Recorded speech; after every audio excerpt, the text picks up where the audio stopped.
Eliud Kipchoge is not new to the world of athletics, having smashed compatriot Dennis Kimeto's 4-year-old world record in Berlin in September 2018. Nothing, however, prepared the world for his 2019 heroics, where in true marathon mastery, he sprinted into the books of history as the first man ever to run a marathon in under 2 hours. Into the final 20 seconds, Eliud Kipchoge. Whoa! On his shoulder, 140. The event in Vienna, Austria captured everyone's attention as fans, athletes, friends and family gathered in social joints to follow the live streaming of the race. It was no longer a personal test, but a national challenge, all ending in sweet tears.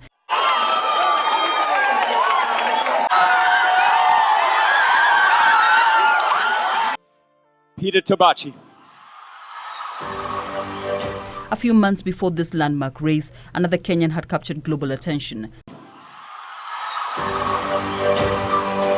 A teacher from a little-known Pwani village in Nakuru County had, against all odds, earned recognition for his dedication, hard work and passionate belief in his students' talent. Peter Tabichi was awarded as the world's best teacher, having mentored his science students until they invented a device to allow blind and deaf people to measure objects. Shows that what we as teachers are doing is great work, and therefore teaching profession is great. It's an open profession that the world needs to recognize. The students have also won an award from the Royal Society of Chemistry after harnessing local plant life to generate electricity. Locally, the year began with the story of twins separated at birth. The mystery surrounding the two Kakamega girls who met on Facebook last year after being told they looked alike was finally resolved. Nilikutana first time na Sharon Facebook, nikakuwa na chat na yeye, akaniuliza mimi ni nani. At the same time namuuliza yeye ni nani, juu tuna look alike. Sasa akaanza kuniambia wewe ni pepo, mimi nikamrudishia yeye ni jini. Akatoka music festival, ile excitement yote wamekuja kutuambia venye wameshinda. Mimi nadhania ni excitement ya kushinda, wakikuja mali niko juu mimi ni head student wa shule, wanakuja kuniambia tumeona twin sister yako, tumeona twin sister yako. A physical meeting was organized for the teenagers who grew up in separate locations, setting in motion a perplexing story surrounding their birth and alleged separation. This is after a DNA report released by Lancet Kenya showed that the two are 100% match. It had been proved beyond reasonable doubt that Sharon Mitekwa and Melon Lutenyo, who attracted the nation's interest 2 months ago after their striking resemblance, are identical twins. During this time, the unexpected also happened in the trade union movement. 50 years after quitting the umbrella union KOTU, Kenya National Union of Teachers NAT rejoined the Francis Atwoli-led body. This move, according to Atwoli and NAT Secretary General Wilson Susion, was to considerably strengthen the trade union movement in Kenya. Thank you for that. You have stood with teachers, you and your team. You are very strong people. That is why we allowed you. If you are yellow union, we cannot allow you to join us. But you are a strong union, and we will work together. We will make sure that whatever we want to achieve, we achieve. We have come here not out of duress from anybody, but we have decided freely and willfully as an organization that now is the time to team up with all the workers. The Federation was one of the founders of KOTU Kenya, but had to leave it in 1969 when a presidential decree banned public workers from being affiliated to a central organization. But this was perhaps the year West Pokot Governor Professor John Elonyangapo hit the headlines more than ever before. The humorous county chief almost single-handedly put a smile on the faces of Kenyans with his comical speeches. Elonyangapo became a social media sensation following his hilarious remarks while describing one of his political critics. This phrase easily ranks as one of the most popular in 2019. Kichana fumpi amenona round, uwezi jua tumbo ni wapi, mkongo ni wapi. Malumaluwas. But who will forget Pastor James Maina Nganga's antics in 2019? He's not new to drama. This time, the Neno Evangelism Church founder was captured threatening his bishops for not respecting his wife. Nataka kuongea na mabishop wale mko kwa kanisa yangu. If you are not going to respect my wife, I will kick you out of my ministry, even if who you are. Even if hata kama wewe tutaliwa na wewe. This time around, I will show you my power. Mwanamke yote katika huduma hii ambaye hata heshimu mke wangu, kesho badilisha kanisa yako.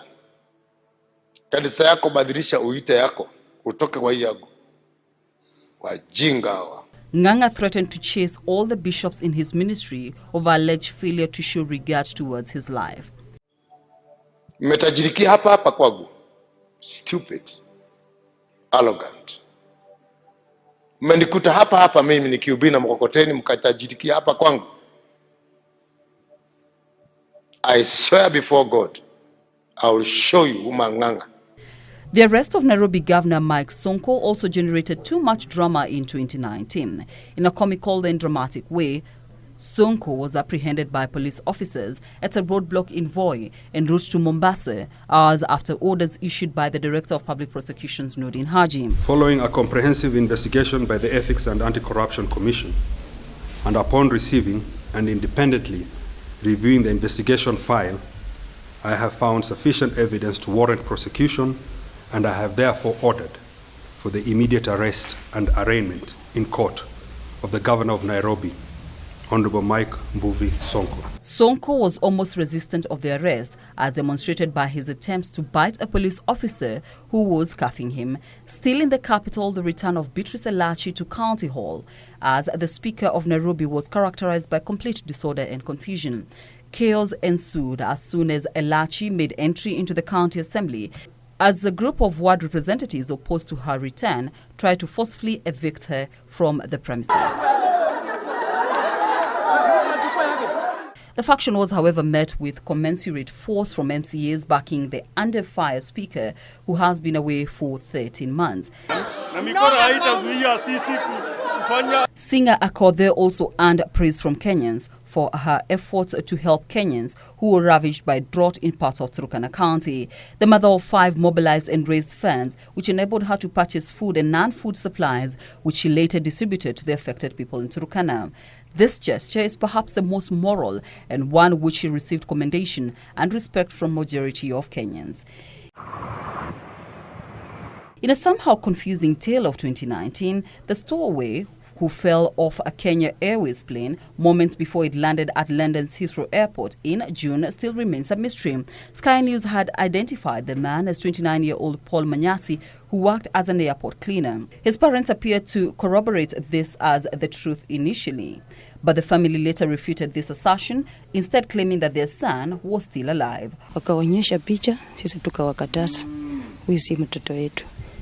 Wakasema mnaweza kuleta picha ya mtoto, tukawaletea. Akasema hata haifanani.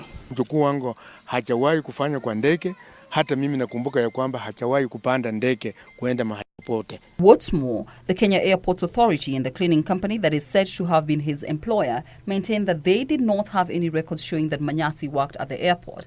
This year will end with the mystery surrounding the identity of the stowaway still hanging over Kenyans' minds. But it was not all gloom. This is the year opposition leader Raila Odinga's eldest daughter finally regained her eyesight. The news of Rosemary Odinga's ability to see again coming during Christmas, when she disclosed that the power of her vision had been restored 2 years after she turned blind. In 2 years, I was not seeing anything. I was just hearing things.